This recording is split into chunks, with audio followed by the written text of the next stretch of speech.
مفتی صاحب یہاں سے ایک سوال اور نکل کے یہ آتا ہے کہ یہ شرک کیا ہوتا ہے؟ کچھ لوگوں کو یہ بھی نہیں پتا یہ شرک ہوتا کیا ہے، شرک کے مطلب نہیں پتا، شرک کسے کہتے ہیں، کیسے ہوتا ہے شرک، اور شرک کے گناہ کیا ہیں، نقصانات کیا ہیں، یہ ان پہ تھوڑا سا آپ مجھے اور ہماری آڈینس کو بتائیں۔ سب سے اہم چیز ہے جو اللہ تعالیٰ کے ساتھ کسی کو شریک کرے کسی بھی معاملے میں، اللہ تعالیٰ کی ذات کے ساتھ، اللہ تعالیٰ کی صفات کے ساتھ۔ ذات کا مطلب خود اللہ تعالیٰ کی ذات، جیسے مثال کے طور پر اللہ تعالیٰ نے اس دنیا میں انسان کو پیدا کیا اور اس کا رزق کا ذمہ اللہ تعالیٰ کے اوپر ہے۔ رزق دینے والا جو ہے وہ اللہ ہے، اور اسی طریقے سے موت دینے والا بھی اللہ تعالیٰ ہے، زندہ کرنے والا بھی اللہ تعالیٰ ہے۔ اگر کوئی اپنے ذہن میں یہ سوچتا ہے یا وہ اس بات کو کہتا ہے، یا وہ کہتا ہے کہ نہیں میں اس بات کو نہیں مانتا، اور وہ یہ کہتا ہے کہ اللہ کے علاوہ بھی کوئی اور زندہ کر سکتا ہے یا اللہ کے علاوہ بھی کوئی مار سکتا ہے، تو یہ شرک کہلاتا ہے۔ اور یہ شرک قرآن کریم کی اصطلاح میں، قرآن کریم کی زبان میں اگر بتایا جائے، کہا جائے تو یہ سب سے بڑا شرک ہے۔ اور یہ شرک قرآن کریم کے ان الفاظ سے آپ دیکھیے کہ ان الشرک لظلم عظیم، کہ اللہ تعالیٰ فرماتا ہے کہ بے شک جو شرک ہے یہ ظلم عظیم ہے۔ ظلم عظیم، یہ دیکھیے کہ ظلم عظیم سے تعبیر کیا گیا ہے، چھوٹی موٹی بات نہیں ہے، بہت بڑی بات ہے کہ اللہ تعالیٰ جس کام کو کرے اسی کام کا کوئی بندہ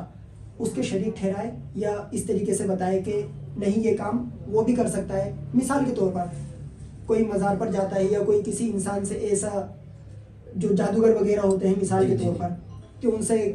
کوئی ایسا کام سرزد ہو جاتا ہے، ان سے نہیں ہوتا کیا ہے کہ اللہ تعالیٰ نے وہ ایک وقت مقرر کیا ہوا ہوتا ہے، بس یہ ہے کہ اس وقت انسان ادھر ادھر کے کچھ کام کر کے سوچتا ہے کہ شاید اس کی وجہ سے یہ کام ہوا ہے، حالانکہ اس کی وجہ سے یہ کام نہیں ہوا، اللہ کے حکم کی ہی وجہ سے وہ کام ہوتا ہے۔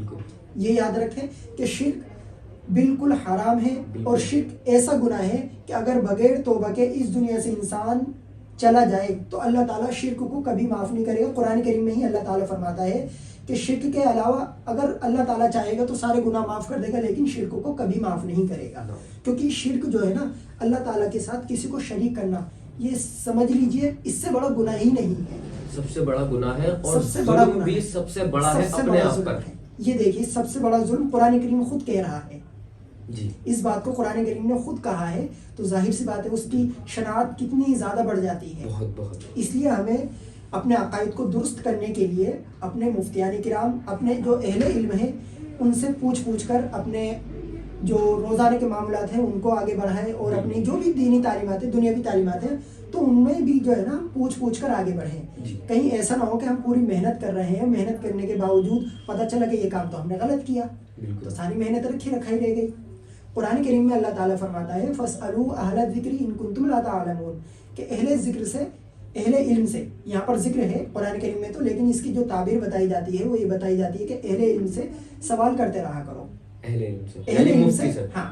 علم سے سوال کرتے رہا کرو۔ اس سے یہ ہے کہ اگر تم نہیں جانتے تو تم جان جاؤ گے، بھائی اہل علم سے ہی تو سوال کرو۔ مثال کے طور پر اگر کوئی انسان بیمار ہوتا ہے تو کس کے پاس جاتا ہے؟ ڈاکٹر کے پاس جاتا ہے۔ اسی طرح اگر کسی کو بلڈنگ وغیرہ بنوانی ہوتی ہے تو کس کے پاس جائے گا؟ انجینئر کے پاس۔ تو ظاہر سی بات ہے جو مسئلہ درپیش ہوگا قرآن و حدیث یا شریعت کے مطابق، تو وہ کون بتائے گا؟ ایک عالم بتائے گا، مفتی بتائے گا، جو سرٹیفائیڈ ہوتے ہیں، یعنی جو کسی مدرسے سے یا جو کسی ادارے سے اپنا ٹائم لگا کر آئے ہوتے ہیں، جو پڑھ رہے ہوتے ہیں، تو ظاہر سی بات ہے وہی بات بتائیں گے۔ کا مسئلہ یہاں تک مجھے اپنی ذہن سے اگر میں کم لفظوں میں سمجھانا چاہوں مفتی صاحب، تو مجھے یہ سمجھ میں آیا کہ جو کام اللہ کر سکتا ہے اس کے کاموں کو کسی دوسرے کے کام پر، مطلب کسی دوسرے انسان پر فارورڈ کرنا ہے کہ یہ بھی کر سکتا، یہ کر سکتا ہے، اس کے ساتھ کرنا کہ ایسا بھی ہو سکتا ہے، یہ کوئی اور بھی کر سکتا ہے۔ اگر ہم اس سے کروانا چاہیں یہ کام، اگر کوئی ہمیں ٹھیک کرنا چاہے، کوئی ہماری مصیبتوں کو کم کرنا چاہے جو اللہ کی طرف سے آئی ہوئی ہیں، تو یہ شرک ہے۔ جس نے مصیبت دی ہے، اگر اللہ نے مصیبت دی ہے تو وہ ہی ختم کرے گا۔ اللہ نے زندہ کرا ہے تو اللہ ہی مارے گا، کوئی اور نہیں مار سکتا۔